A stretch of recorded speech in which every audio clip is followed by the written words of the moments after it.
황혼 이혼을 하는 부부들의 이혼 원인, 왜 황혼 이혼을 하게 되나? 안녕하세요, 조희정 변호사입니다. 제가 지금 황혼 이혼에 대해서 말씀을 드리고 있고요. 오늘은 그 두 번째 시간입니다. 황혼 이혼을 하는 부부들의 이혼 원인, 왜 황혼 이혼을 하게 되나? 이게 굉장히 다양한 것 같은데요. 제가 여러 사건을 해보니까 기본적으로 원인은 크게 두 가지가 있습니다.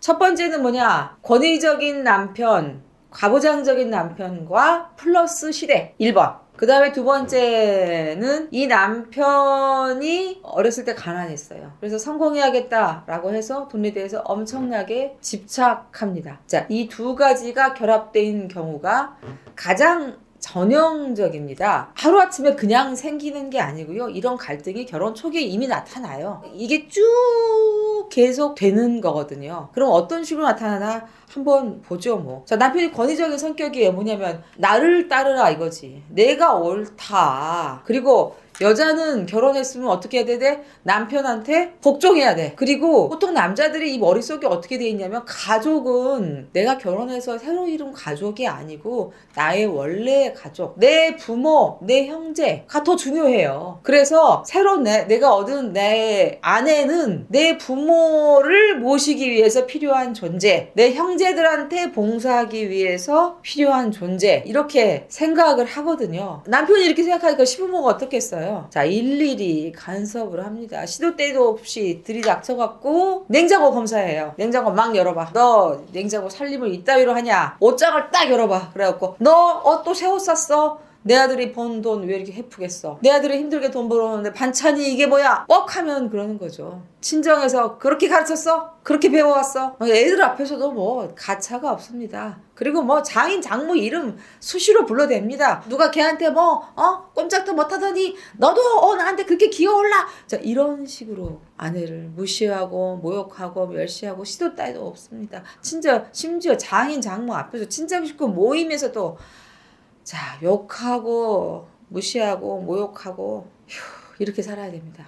네, 이렇게 사는데 참아요. 참는 거거든요. 근데 문제는 뭐냐면 이게 끝까지 참을 수 있느냐 하는 거죠. 이게 뭐 끝까지 못 참는다는 거예요. 지금 이제 황혼이혼하는 여자분들의 나이가 보통 20년을 보니까 젊으면 한 70년대 초반, 연세가 많으면 60년대로 넘어가거든요. 그래도 어쨌거나 그때부터 다 고등교육을 받아요. 기본으로 고등학교는 나옵니다. 그러면서 뭘 가르쳐? 학교에서 남녀가 평등하다. 가정은 민주적이어야 된다. 아내와 남편은 평등하게 의논하며 살아야 된다. 이런 게 기본적으로 목표버릇으로 박히거든요. 그렇기 때문에 남편의 이렇게 권위적이고 가부장적인 태도, 그리고 강압적인 시대, 시어머니 이거 평생 참을 수가 없어요. 그래서 반기를 들게 돼 있습니다. 평생은 못 참아요. 그리고 또 한 가지가 아까 말씀드린 돈에 대한 집착. 대부분 이러한 권위적인 남편이 더해지는 게 뭐냐면 돈에 대한 집착이에요. 왜? 어렸을 때 내가 너무 가난했거든요. 그래서 성공해야 된다는 강한 열망이 있습니다. 돈을 벌어야겠다. 성공해야겠다. 그래서 죽도록 열심히 일합니다. 정말 죽도록 열심히 일해요.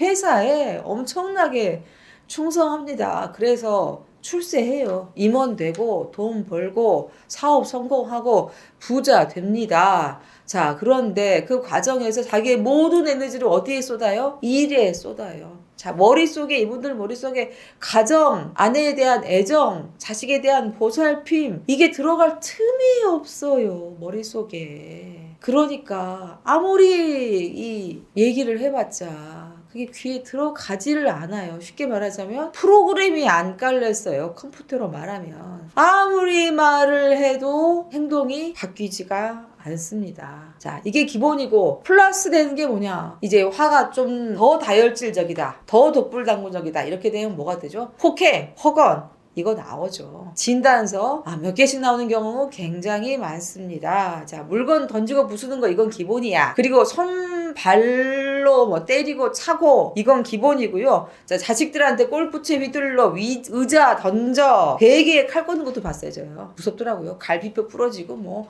코뼈 부러지고 고막 터지고. 근데 여기에 여러분 꼭 들어가는 게 있습니다. 거의 들어갑니다. 알코올 중독이요. 남편이 1년에 365일 중에 350일을 술 마셔요. 이렇게 얘기를 합니다. 매일 마시고 들어오고 나는 집에서도 꼭 하루에 맥주 3캔은 마셔요. 아니면 소주 1병씩 마셔요. 이건 뭡니까? 알코올 중독이죠.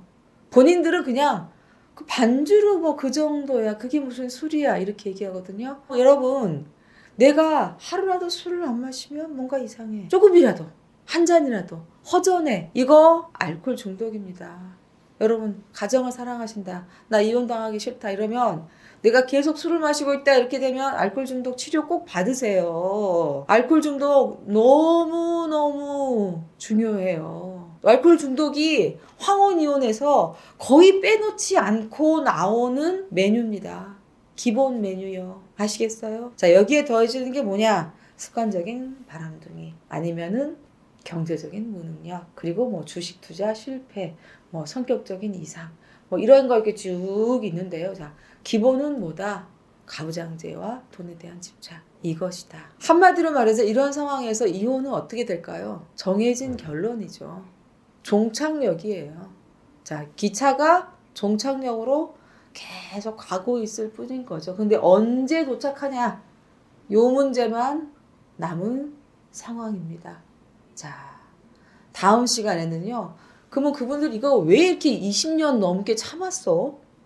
사실 보통 사람 같은 못 참을 상황이거든요. 여기에 대해서 말씀드리겠습니다.